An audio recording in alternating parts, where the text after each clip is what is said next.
Nagarjuna university విద్యార్థిని రిషితేశ్వరి ఆత్మహత్య కేసును కొట్టివేస్తూ గుంటూరు కోర్టు కీలక తీర్పునిచ్చింది. అయితే వరంగల్ జిల్లాకు చెందిన రిషితేశ్వరి 2015 జూలై 14న హాస్టల్ గదిలో ఆత్మహత్య చేసుకుంది. ర్యాగింగ్ కారణంగానే తాను ఆత్మహత్య చేసుకుంటున్నట్లుగా సూసైడ్ నోట్ కూడా రాసింది. ఈ కేసుపై విచారణ జరిపిన గుంటూరు కోర్టు నిందితులకు వ్యతిరేకంగా సాక్ష్యాధారాలు లేకపోవడంతో కేసును కొట్టివేస్తూ తుది తీర్పు వెలువరించింది.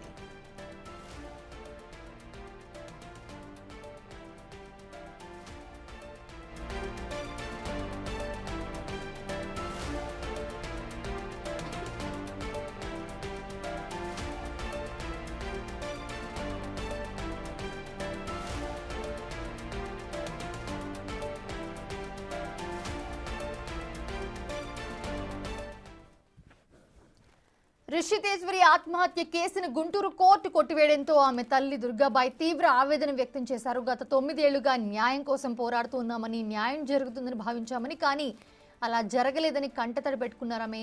తమకు న్యాయం జరగలేదంటే ఇంకెవ్వరికీ న్యాయం జరగరని అన్నారామె. అయితే ఈ కేసుపై ఇంకా పోరాడే ఓపిక తమకు లేదన్నారు. పై కోర్టులో అప్పీల్ చేయాలా వద్దా అనేది ఆలోచిస్తామని తెలిపారు.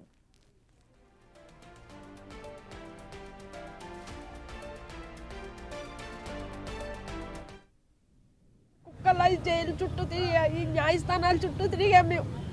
మాకే న్యాయం జరగలేదు. ఇంకా మామూలు సామాన్యమైన వాళ్ళకి ఏం న్యాయం జరుగుతుంది సార్? అసలు చెప్పండి మీరే.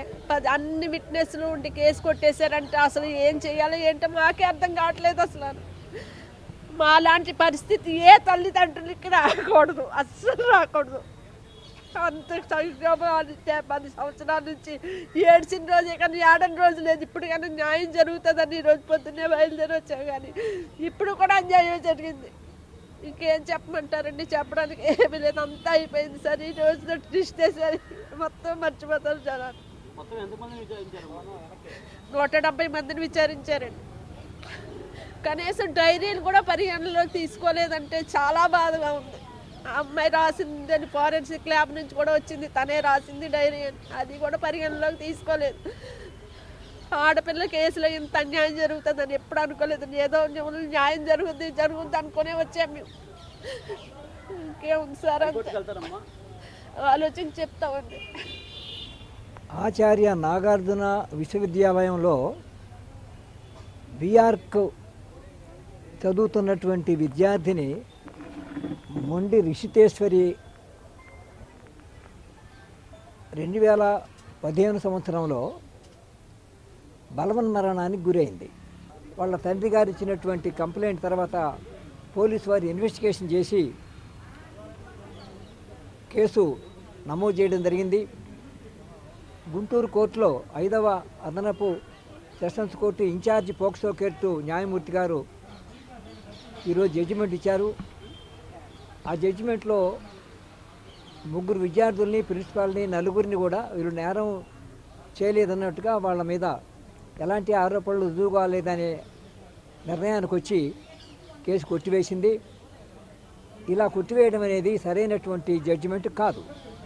ఎందుచేతనంటే ఈ కేసులో రిషితేశ్వరి రాసినటువంటి డైరీలు ఉన్నాయి, తోటి విద్యార్థులు, సాటి విద్యార్థులు చెప్పిన సాక్ష్యాలు ఉన్నాయి కోర్టులో. అలాగే ఇంకా ఇతరులు చెప్పినటువంటి సాక్ష్యాలు కూడా ఉన్నాయి, తల్లిదండ్రులు ముఖ్యంగా చెప్పిన సాక్ష్యాలు ఉన్నాయి. కాబట్టి అన్ని సాక్ష్యాలు ఉన్నప్పటికీ కూడా రాతపూర్వకంగాను వాంగ్మూలాల పూర్వకంగాను ఉన్నప్పటికీ కూడా సాక్ష్యాధారాలు బలంగా ఉన్నప్పటికీ కూడా న్యాయమూర్తి గారు కేసును కొట్టివేశారు. ఎవరూ నేరం చేయలేదని. వాస్తవానికి పోలీస్ ఇన్వెస్టిగేషన్ కూడా కేసు చాలా డీటెయిల్డ్గా చేశారు. ఆ డైరీలు చట్ట ప్రకారం కూడా డైరీలను నమ్మాల్సి ఉంటుంది. అలాగే వాళ్ళు ఇచ్చిన సాక్ష్యాలు కూడా క్రాస్ ఎగ్జామినేషన్లో కూడా బాగా నిలబడ్డారు. దాదాపు 38 దాకా సాక్షులు విచారణ జరిగింది. ఎగ్జిబిట్స్ మార్క్ చేశారు, అలాగే ఎంఓస్ మార్క్ అయినాయి. ఆర్గ్యుమెంట్స్ కూడా చాలా వివరమైన ఆర్గ్యుమెంట్స్ కూడా చెప్పడం జరిగింది. అయినప్పటికీ కూడా జడ్జి గారు ఇవాళ కేసును కొట్టివేశారంటే ఆశ్చర్యంగా ఉంది.